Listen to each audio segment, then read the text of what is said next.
Oh, Iya, gitu ya. Ngeledek dia dia. 50 kurang kayaknya. Dia 50-an juga itu, 50 kurang dia. Ya itu Jadi masalahnya gini, gini, saudara-saudara kita yang Muslim ini, yang sok tahu ini loh, kesel banget saya itu.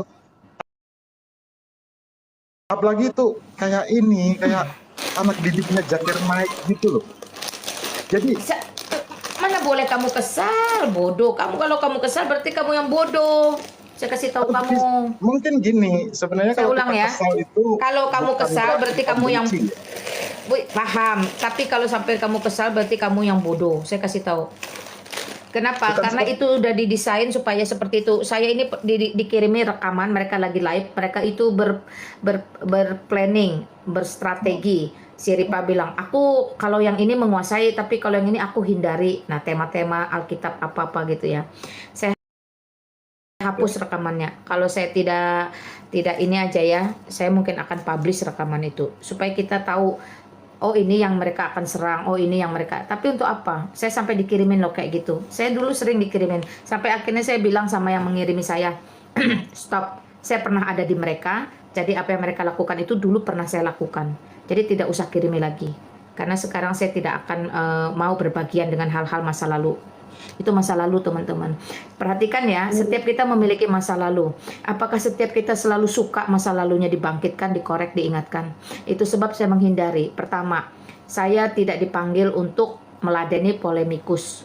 Saya dipanggil untuk mengabarkan Injil. Ya, karena polemikus itu dia sudah jelas, dia tidak membutuhkan Injil, dia tidak mau Injil, dia anti Injil. Ya, kalau orang-orang seperti ini itu perkaranya tinggal langsung kepada Yesus Kristus. Makanya tadi saya bilang, dia akan hanya berakhir dengan dua perkara, apakah dia menjadi seperti seorang Paulus, ya, menderita di dunia tapi pasti masuk surga, atau dia seperti Dedat, Zakir Naik itu punya guru, di dunia menderita, sengsara, mati pun binasa. Hanya itu, dan perkara-perkara itu dia bisa selesai. Yesus Kristus itu sendiri yang menghampiri dia. Siapapun Pak apologetnya jelasin, tidak ada guna, dia tidak butuh jawaban teman-teman.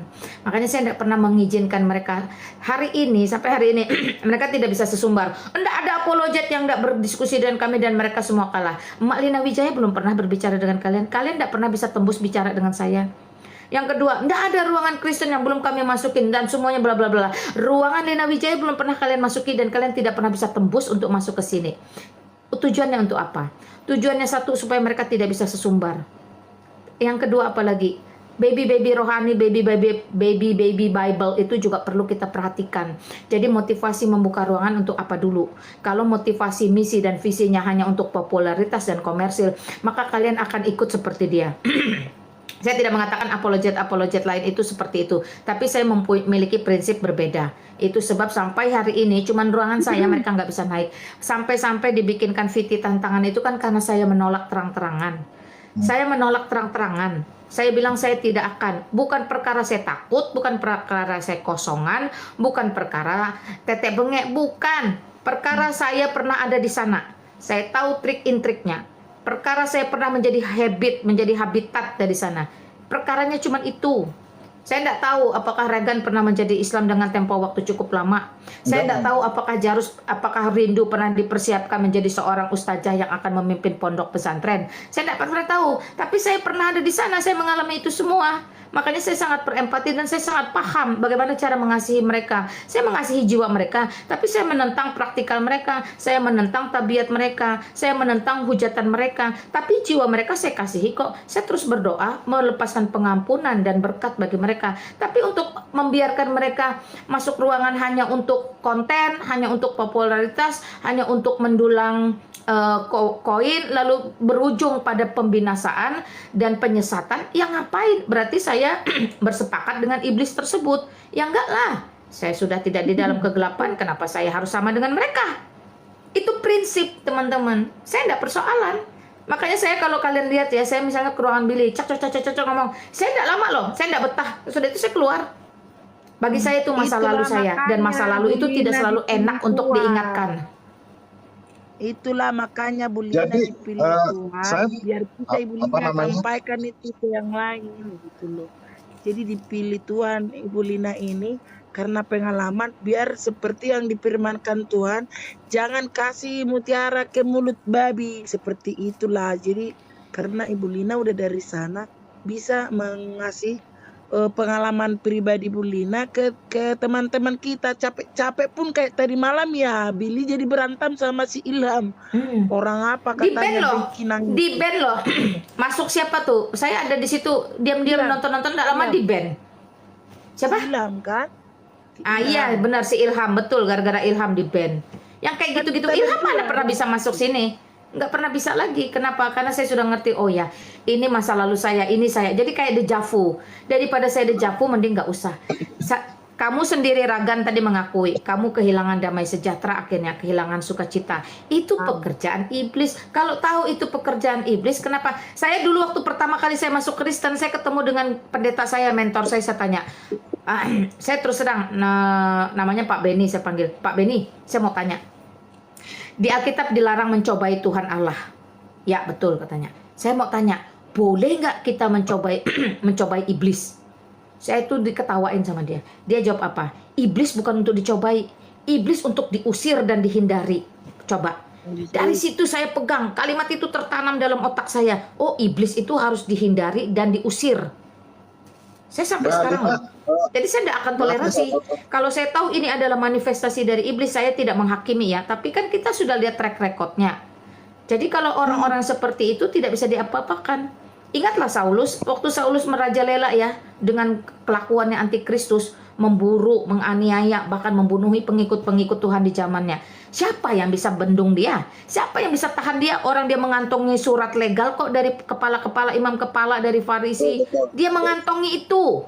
Bayangkan sampai seperti itu si seorang Saulus ini. Lalu siapa yang bisa membendung? Siapa yang bisa menahan? Siapa yang bisa menghentikan? Gak ada kecuali Kristus itu sendiri.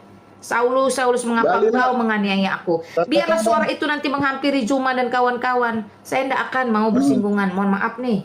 Terus terang, mohon maaf. Ya. Itu aja sih. Nggak apa-apa sih. Mbak Lina nggak kepo sih, saya nggak kepo.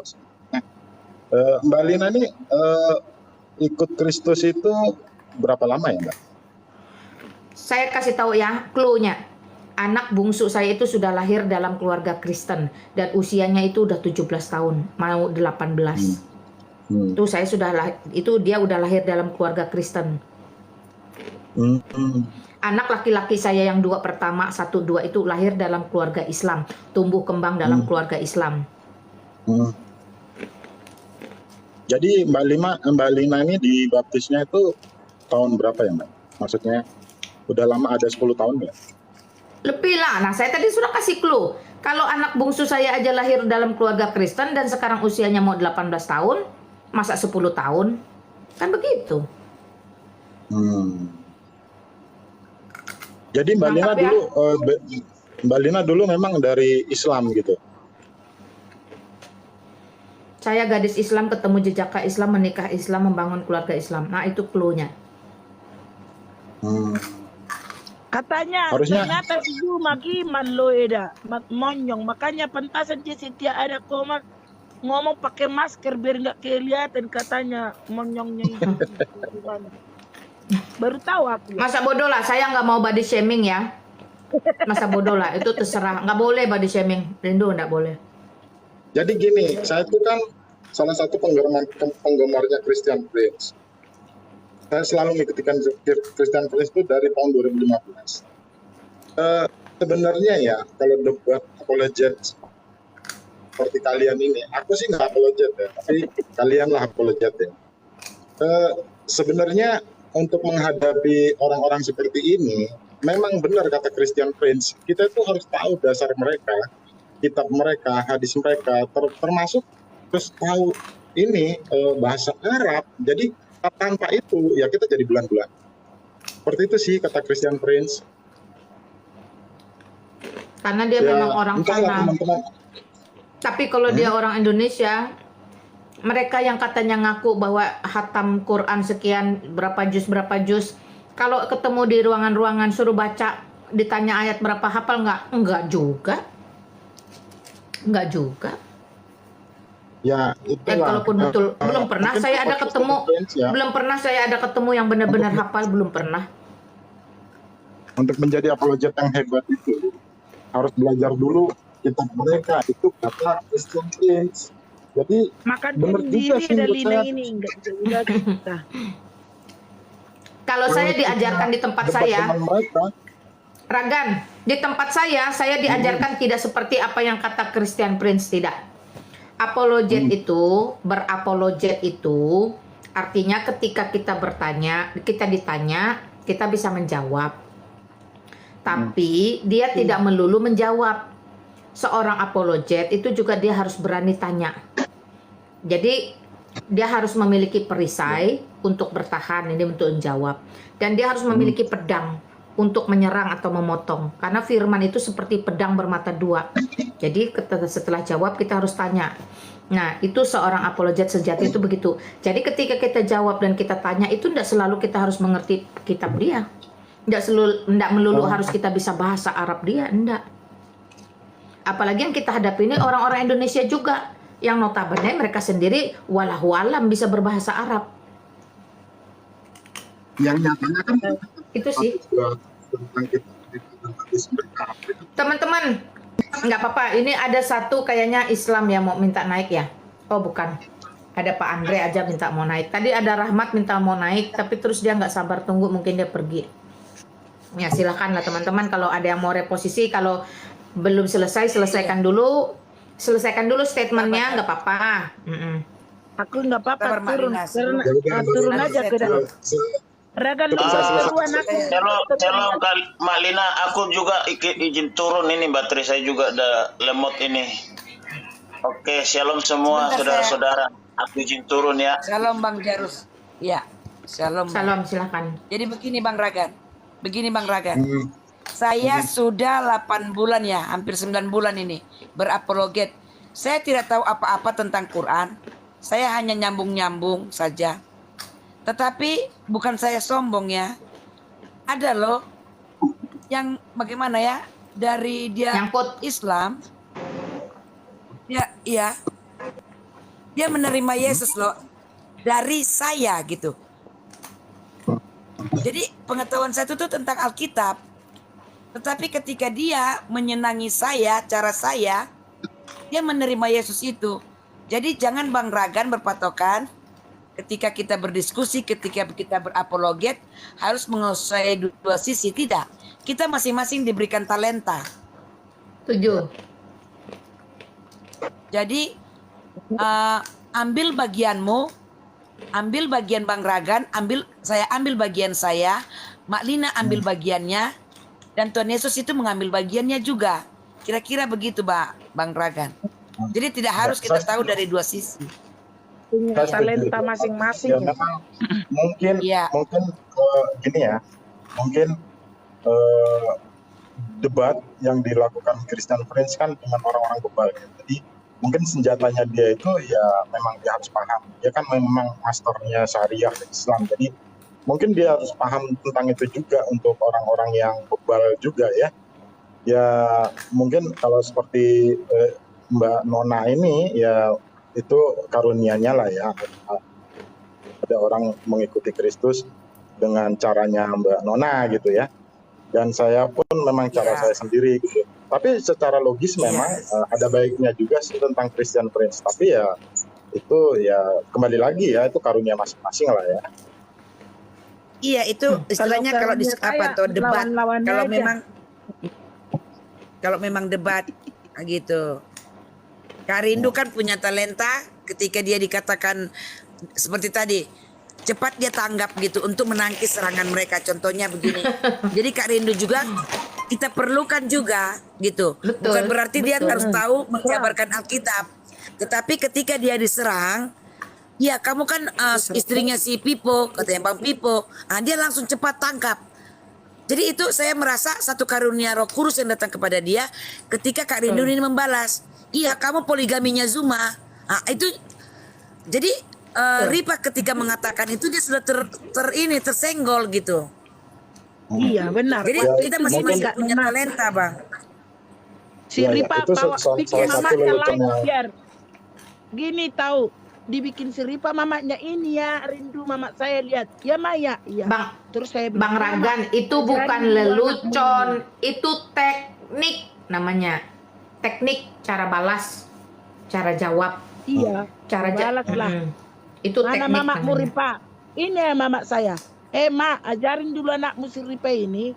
Kalau mau cari koin, jual satenya yang banyak. Jangan jadi goreng-goreng Tuhan kami. Nanti diajak, dia tahu loh. Itu lihat itu. Sulame apa. Gara-gara kayak kamu, anakmu ini si Ripa ini. Mak. Tolong dulu urusin si Ripa ini. Ya aku teriak lah kan. Kupasanglah semuanya suaraku. Keluar mamanya Ripa. Memang harus ada yang begitu. Jadi kita harus tahu. Makanya kan gini loh. Yang penting memang kita nggak boleh masuk ke ruangan mereka. Tapi kalau udah seenak-enaknya mereka tahu benar kata lu. Kadang kita ada sakit hati kita.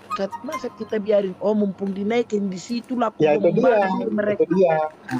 Bombardir. Sebenarnya sih benar itu Indo. Tapi sebelumnya saya pengen kenalan dong, baru apa itu? Dari tadi kutanya kamu Ragan lumban toruan apa lumban tobi? Lu aja yang sombong dari tadi. Masa sih lumban gaul? Aku lumban gaul. Lumban gaul tahu nggak? Aku lumban toruan. Oh, kan si Hombing, kalau saya Marbun. Oh. Nah, jadi gini Mbak Lina, saya mau bukan ya boleh dibilang closing statement lah. Jadi gini, kembali lagi kalau saya kan sering kalian tuh sama Mbak Mikana tuh.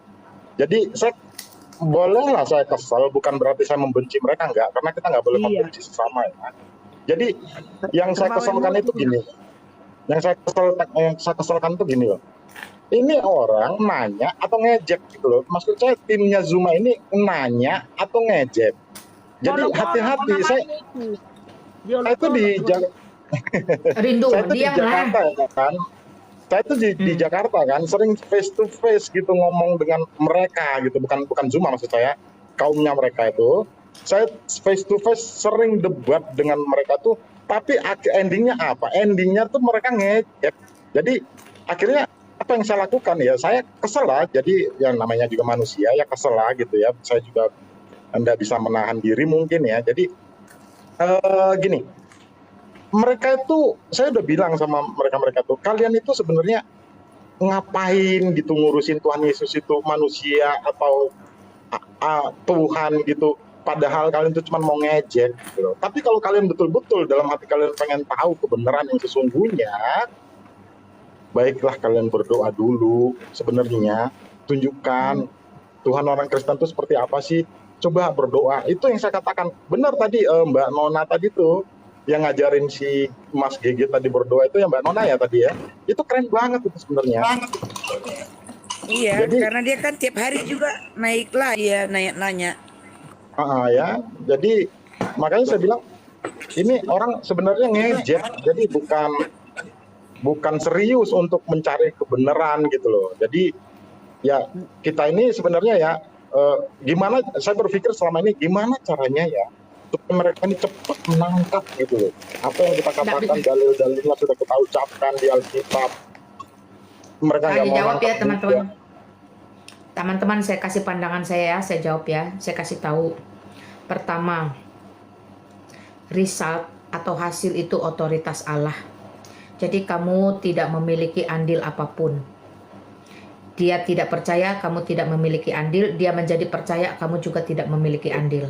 Stop sampai di situ, perhatikan. Supaya apa? Supaya kamu